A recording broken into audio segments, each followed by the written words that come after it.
need to be open-minded about it. You need to avoid offending other people and be mindful of your use of diction too when you are starting a conversation on racism, because you do not know that person's background and much information of what they know about racism. I think you also need to listen and accept other people's opinions when you are having a conversation, so that it does not end up going south. And just be polite and be considerate of other people as well. Thank you so much for that. Pumalelo, you can go ahead. I hope you all can hear me. Am I audible? Yes, perfectly. Okay, I think we need to generalize in a way of when you are sitting in a group where we are maybe in a different ways. When we speak, we shouldn't say, for example, when we're having conversation, then we say, oh, black people are beautiful.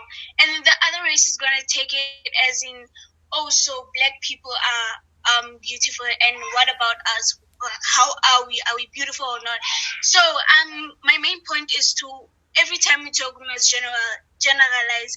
We could say maybe girls or boys are beautiful, but instead of saying black people specifically, or colored people, or thank you. Thank you, and that's important, inclusion, not separation, and that's the way to have this conversation. I see Akimo. I see you raised your hand. You can go ahead. Oh, hi, everyone. Can you all hear me? Yes, we can. Okay. We all learn so much about our cultural history in school, mostly in history class, in life orientation class, but at my school, they didn't teach us how to respond to that, how to do better than those people in the past during apartheid. Maybe in some other schools they do that, but at our school we don't. Like culturally relevant teaching. Teachers can create learning spaces that acknowledge races and ethnicity and prioritize preventing racism through social justice.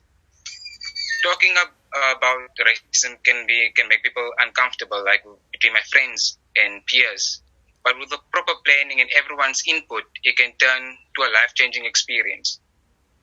Discussing cultural conflict and the struggle our country has faced, but what we learn in school shouldn't just stay at school though. Us students should take it home with us, where most of our daily struggle starts in the community, at home, between friends, social media. All these social platforms are an important component of causing racism and preventing racism. I thank you. I feel that with this question, like I've said before, we're not born racist. It's something that is taught as we grow up. So I tend to believe that our expectations obviously would be children who get along and share love, no matter the race, no matter the skin color, no matter the accent, no matter how you present yourself towards a person. We as kids of all ages, from the young to our age to the older ones, we should be able to just share love. No matter that our parents, okay, this, like I said, it comes from being taught. So yes, a parent might say, don't love this, but you as an individual have the right to say, no, I'm not going to follow that because I know that I'm being taught about racism. So we should also turn as learners to educate each other that, yes, it might be a belief from home, but you can change that concept because home might give you this point of view, but then being elsewhere, being in school, might also provide another point of view into life. Thank you so much for that. That we also have a responsibility to play. Inga, you can go next.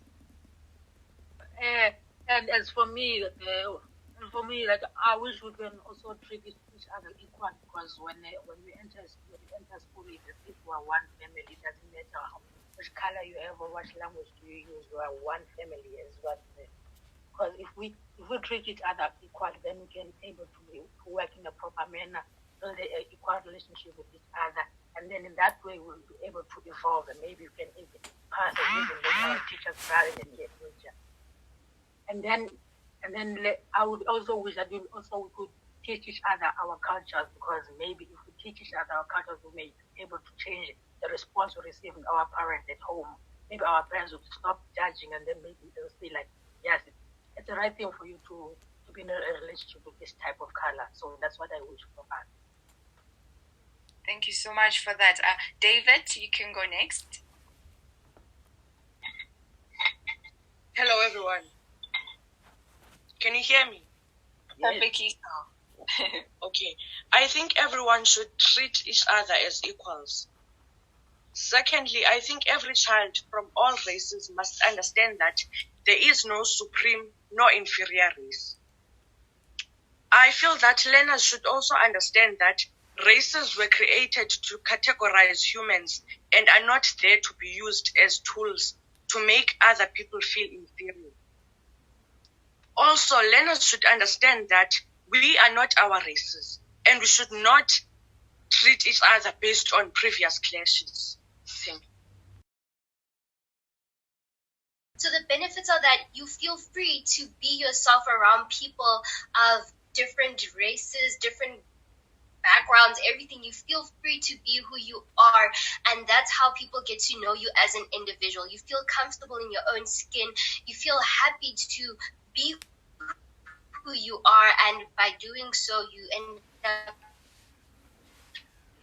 succeeding and thriving at doing that. Thank you so much, Joy, for that. Mpumelelo, you can go next. Thank you.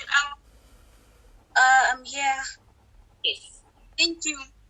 As a democratic South Africa, there shouldn't even be racism, because as democratic, everybody has a voice, everybody has that right to do whatever they want, but then as it should be by the law. Imagine a South Africa that doesn't have racism. It's a South African that a person will be, maybe a black person will be able to go to a Chinese restaurant without having to have that feeling of, you know what, I'm black and these all people are Chinese, how they eat and all that. You don't have to feel like an outcast as a black person in a white owned restaurant. You shouldn't have to be feeling like you're an outcast. You should feel welcome, and you should feel comfortable even around our workspaces. We should feel comfortable talking to other people and having the same treatment throughout. Thank you. Thank you for that. I see Homolemo, you did raise your hand as well. You can go ahead. For me, the benefits of having a non-racist country, I feel like everybody's going to be able to be comfortable in whatever in every way they want to express themselves. I mean, what better feeling would there be knowing that I'm going to be able to walk past the street and I'm going to be able to take a walk in the same park with white people, be able to sit on the same table with white people, exchange drinks and do whatever without anyone feeling disgusted, without anyone feeling like they're degrading themselves. I mean, if we could have such a nation, I feel like the future is going to be a very bright one. I feel like the babies that are still to be born won't even know about the term racist, because then it would be a case that's just resolved. We would be living in an actual rainbow nation, because we are a rainbow nation, but then we turn to dull out the other colors in the rainbow because of the things we do, because of the races that we have.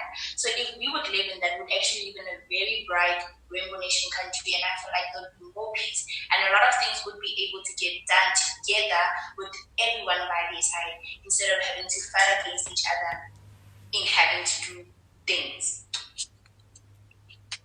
Thank you for that. Shoma, you can go next.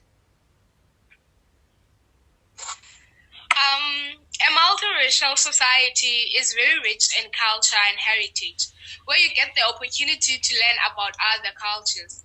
A multiracial society is also a multilingual society, so people can learn to speak different languages and benefits from the richness of languages and are able to speak different languages.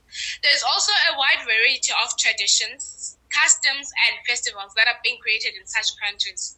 In addition, the cultures would becomes national, people are able to eat a wider variety of food. For example, you get to experience what the Xhosa people eat and they enjoy, what the Chinese people eat and enjoy. You also learn to prepare the food in different ways, even celebrations and festivals, on why they are being held and how they celebrate their different festivals. And you also being a multiracial society decreases very many misunderstandings, which lead to conflict between different races. Because when white people for example, if white people are with black people, they feel as if black people can't amount to anything and that they are superior than them.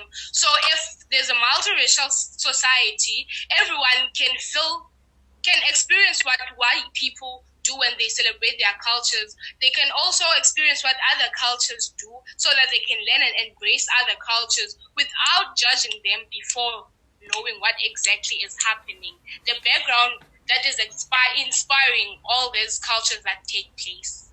Thank you. Thank you for that. Inga, you can go ahead. Inga? Oh, sorry again. For me, if we're a racism-free country, I think the future will be so bright, because now if we treat each other equally, it means that respect shall be born, and that there will be no choosing, there will be no discrimination of color and everything, and then that the future children that may be born at that time will understand that racism is now about positive if it has never even taken place. So yeah, that is it for me. Thank you so much. So you can go ahead. The benefits. I think there will be more innovation as minds will be working together and thinking alike, while diligent and focused. I think there will be less disputes of citizens complaining that in so and so departments, companies, or high positions, whites or blacks are dominant. Instead, we should be focusing on embarking on a new journey of equality and fairness. Equality and fairness will lead to us bracing each other, showing devotion and forget the thought of adversaries. Instead, as abundant as we are in this country, we should build each other rather than destroying each other, and we will produce phenomenal outcomes. Thank you.